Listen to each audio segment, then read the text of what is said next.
Yeah, it's a confession of Wemad, but before that, we have been talking about coexistence. Tumekuwa tukishauri wasanii mara nyingi kuishi kwenye coexistence. When I'm talking about coexistence, nazungumzia ni namna gani ambavyo msanii anaweza kutenganisha maisha yake ya kawaida na maisha ya kisanaa. Some people called duality existence. Though it's not a universal law, lakini it's more advisable kwa sababu we all know that talent is like gift and cause. Unapokuwa na kipaji ni kama laana, lakini wakati fulani kama bahati vile vile au baraka. So it depends on how you use it. So confusing the two, utakapokuwa unaishi bila coexistence, it might lead you to the disaster.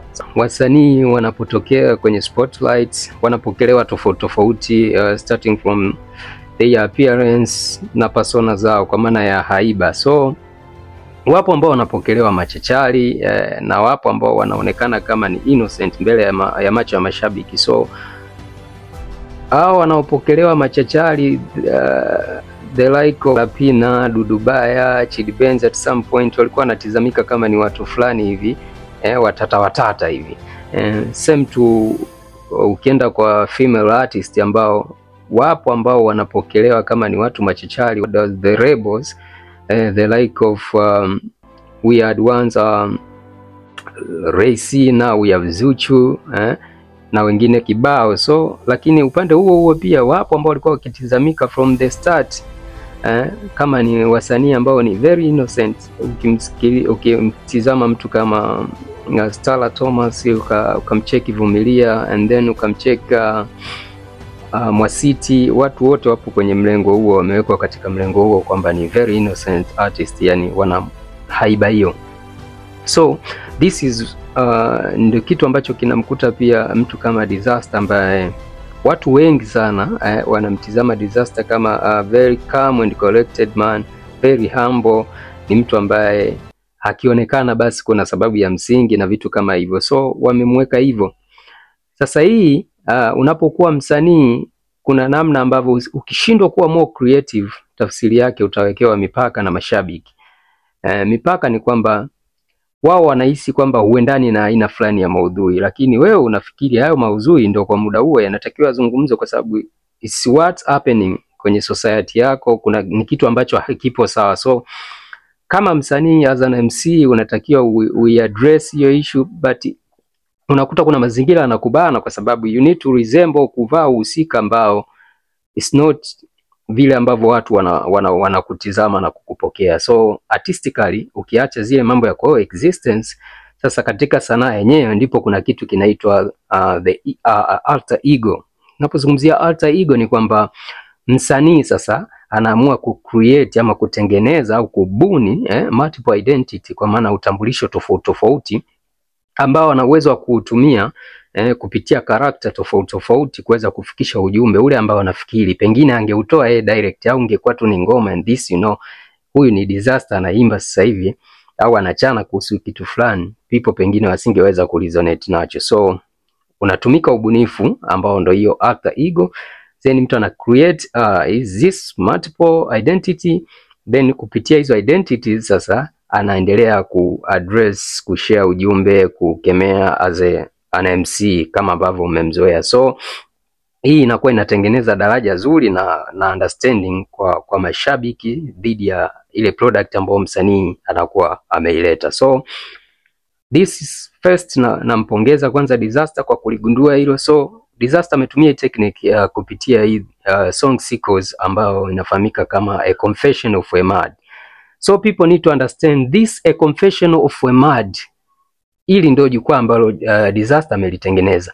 Lakini tunapozungumzia son, tunapozungumzia man, tunapozungumzia teacher, tunapozungumzia philosopher, hizi ni character ambazo ama identities ambazo Disaster sasa amezitengeneza kuweza kuwasilisha ujumbe wake. So ataonekana as a Disaster as a son, Disaster as a philosopher, Disaster as a teacher, Disaster as a man. So vile ndo anataka mumjue na mumtambue. Sasa akiwa anazungumza, akiwa katika engo ya mwalimu, akiwa katika engo ya mwanafalsafa, akiwa katika engo ya ni mtoto wa mtu, lakini akiwa katika engo ya mwanaume. sasa yeye ni mtu aina gani. So utamuelewa kupitia hizo multiple identities. So today is what we are going to do ni kwamba kuangalia kwenye hili jukwaa A Confession of a Mad. Confession of a Mad limebeba vitu gani hasa?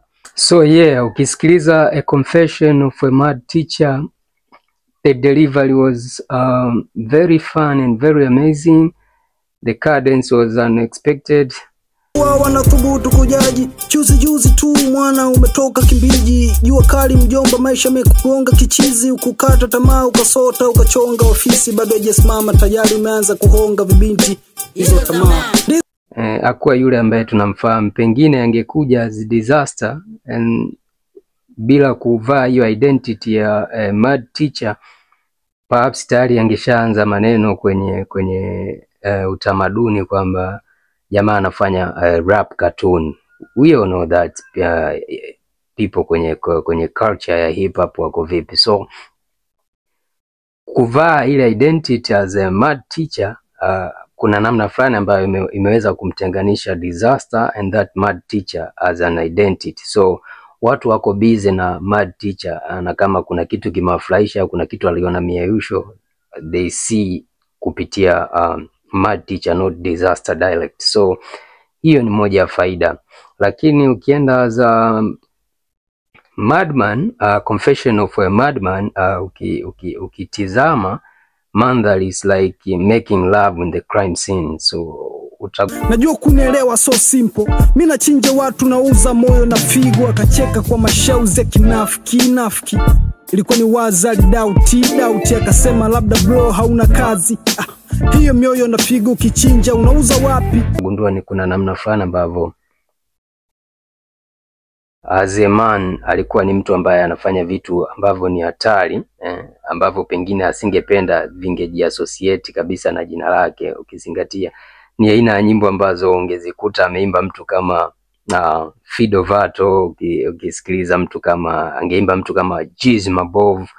We all know that watu ni watu ambao walikuwa na hizo wanafanya gangster rap vizuri. So it's ni muziki ambayo inaendana na wao. So ukimsikia na ile sauti na nini na the way ana behave, ukamsikia kwenye ngoma kama hiyo, ingekuwa sio kitu ambacho kinakuazisha, lakini kwa sababu ni disaster, it has to be somebody else. Itakiwa iwe character fulani ambao ni Madman, which nafikiri imekuwa. Sikiliza Confession of a Mad Son, utagundua as we all know that kwamba we all are somebody's son. So kila mtu kuna namna ambavyo anakuwa proud na mazingira ambayo yeye anahisi amelelewa, pengine yamemweka katika nafasi nzuri aliyopo leo hii. So ni kitu ambacho utakuwa umekisikia ndani mle disaster, kama naye ni mtoto wa mtu fulani na yupo kwenye position ambayo yupo leo hii. So kuna vitu ambavyo anahitaji kuvizungumza as mtoto wa mtu, kwamba kuna watu kuwa disaster huyu ambaye you people mnamtizama as a icon, kioo na vinginevyo. Kuna watu walimtengeneza, amepitia katika mikono ya watu fulani kuwa huyu ambaye yuko sasa hivi. So ukiacha kuwa proud na yeye yuko hivyo, lakini kuna watu ambao yuko proud nao kwa sababu in one way or another wamesaidia kufanikisha hii safari yake ya kuwa yeye ambaye yupo sasa hivi. So umezongwa na mabua, umenilea soja nimekuwa, umenifunza akiba maana umaskini kidonda na tambua, niko mbali na tafuta miradi sawia, mvua inanyesha radi nasikia, bado nasimama imara. Asante kwa kunilea vyema mama, umeipa zawadi dunia, asante kwa upendo wako, asante kwa kunipatia hifadhi, asante kwa mabusu siwezi kuhesabia idadi. It's like ni wimbo fulani ambao ulikuwa ni introspective songs ambayo unaona ameelezea zile deep feeling, vitu kama hivyo. So to A Confession of a Mad Philosopher,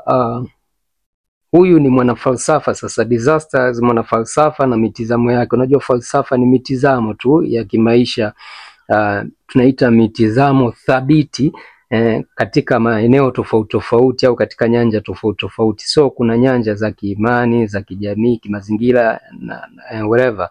So here ukimsikiliza Disaster vizuri, anazungumzia mitizamo yake kiimani, kile anachokiamini, na kama unavyoweza kumsikia yuko huru, pita mbele, piga kelele, hata Mungu wako bado yuko huru. Hawezi kubadili mipango, hawezi kumuumba Mungu mwingine mkubwa kupita yeye. So utagundua Disaster amesite the same side ambayo alikuwepo Ramsey kupitia The Devil Kingdom. Ni the same question alimuuliza the Red believe. I know my God is almighty, is able, he can do everything and anything at any time. Is that so? So, you believe in this your God that can do anything, everything, anytime without hesitation. Now let me ask you this. Can your God create something more bigger and more powerful than him? What do you mean? Can your God create something bigger and more powerful than himself?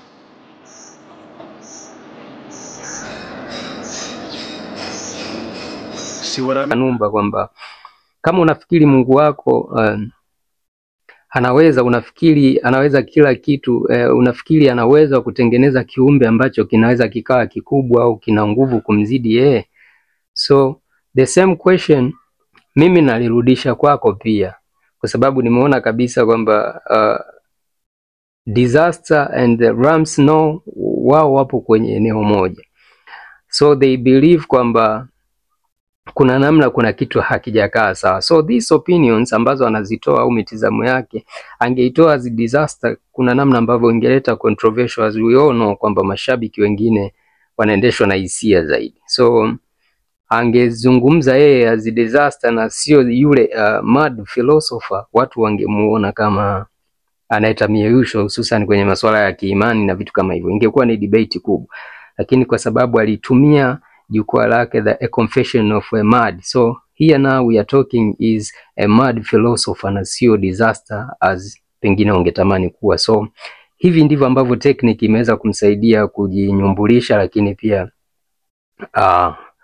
kutoka out of character ambayo watu wanakuwa wamemzoea kila siku. So wewe ungekuwa wewe, hilo swali ungejibu vipi? That is what I wanted pia kushare na wewe, kwamba wewe katika swali kama hilo ungejibu vipi?